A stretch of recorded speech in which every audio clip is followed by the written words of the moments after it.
Greetings and welcome to Chatty TV Junkie.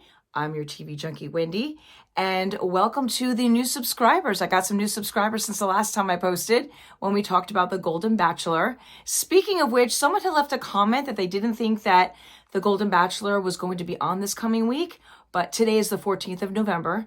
Actually, it is. I just looked it up, and they are going to be running the show at 8 o'clock as normal. And this week, Gerry will be in Costa Rica with the two remaining women, which is Leslie and Teresa. So we will see what happens in the fantasy suites or doesn't happen in the fantasy suites. It'll be interesting to see what the difference is between the Golden and the others from the younger generation. So it'll be interesting to see how that all pans out. So I will be watching that on Thursday. I might actually upload it afterwards.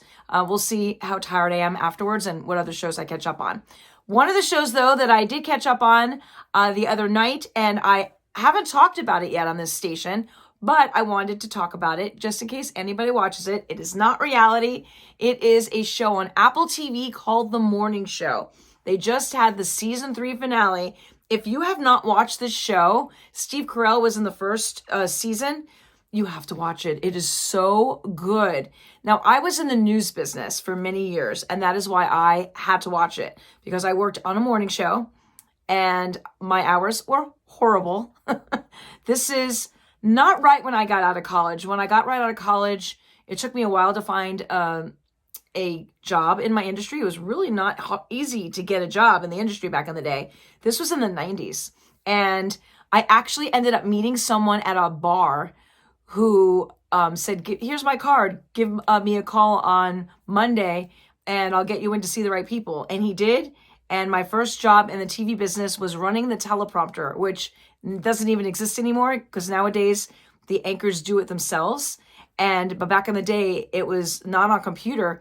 All the scripts had different copies. The anchors would get a copy, the producers would get a copy, and then a copy was on this conveyor belt that I had to put the scripts up and run the belt and watch them and put it on the belt and watch them and put it on the belt.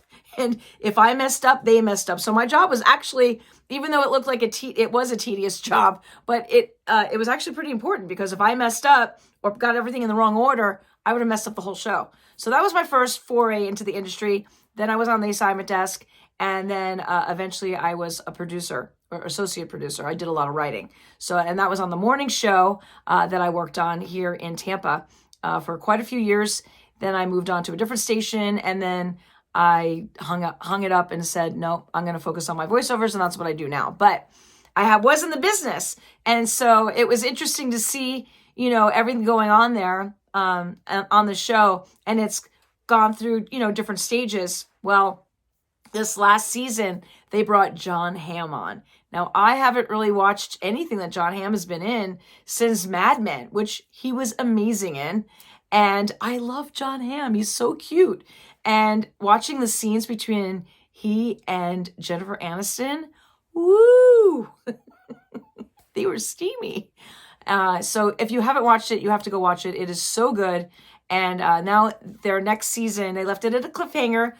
Reese Witherspoon's character goes into the FBI. If you haven't watched the show, I'm not going to ruin it for you. But she goes into the FBI building at the encouragement of Jennifer Aniston's character.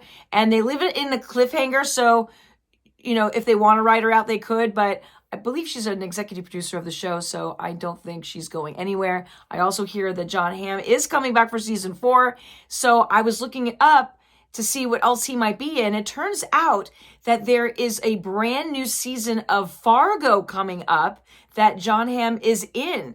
So I've never watched Fargo. So I thought, I've seen the movie. So I decided to go onto Hulu and find the first season, which I did. Now, the first season does follow the movie, but they're expanding on it. So I've been watching that, and it's really, really good. And I believe that, from what I understand, each season of Fargo kind of stands alone, kind of like American Horror Story does. Every season is a completely different story told over an entire season. I'm pretty sure that is what Fargo is like, but I'm going on the first one, and I will catch up so that I can be all caught up by the time his season comes up. Well, actually, I believe the new season of Fargo starts on the 21st of November. I will not be caught up by then because I've still got, I think, 2 more seasons to hit after this one, at least. So so I kind of stopped watching a little bit of reality TV to pick that up and the morning show. But I did catch up on Southern Charm. Have you guys been watching that one? It's really good this season. So this season is all about Taylor and Shep. Now, if you watched the reunion show from the end of last season, they had broken up. It was not a good breakup. Shep is a trust fund baby, and I don't even know what he does for work or if he does anything for work outside of the show, but he needs therapy. The poor boy, he just goes from girl to girl. He doesn't know how to love. I'm not quite understanding why he is, because his parents have been married for a really long time, but he's the Playboy bunny. And this poor girl is like, well, before she was with him, she was like pure and innocent. And I don't know how pure and innocent, but she's like a very Southern girl and prim and proper and comes from a good family. And she's been a little crazy this season. She's been lying about her relationship with Austin to her best friend Olivia, and Olivia had broken up with Austin. Listen, it's girl code. There's too many fish in the sea to date your best friend's ex-boyfriend or ex-husband. It's like either end the relationship with the girl, or, which you shouldn't really do unless there's like a good reason. But there's too many fish in the sea. So they're young. The girls are young. And it's a really fun season to watch right now.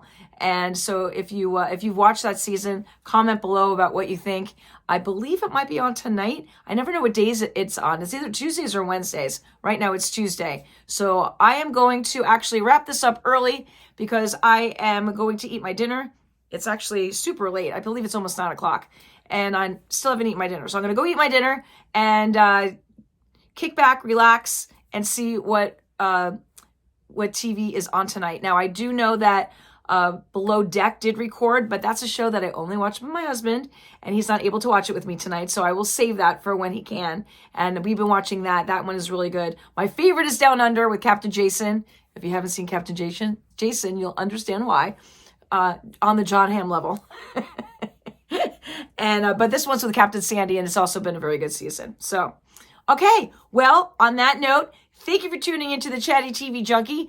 Don't forget to hit like, subscribe, hit that bell notification so you know when I upload. And I will see you Thursday when we talk about the Golden Bachelor. All right, I'll see you soon.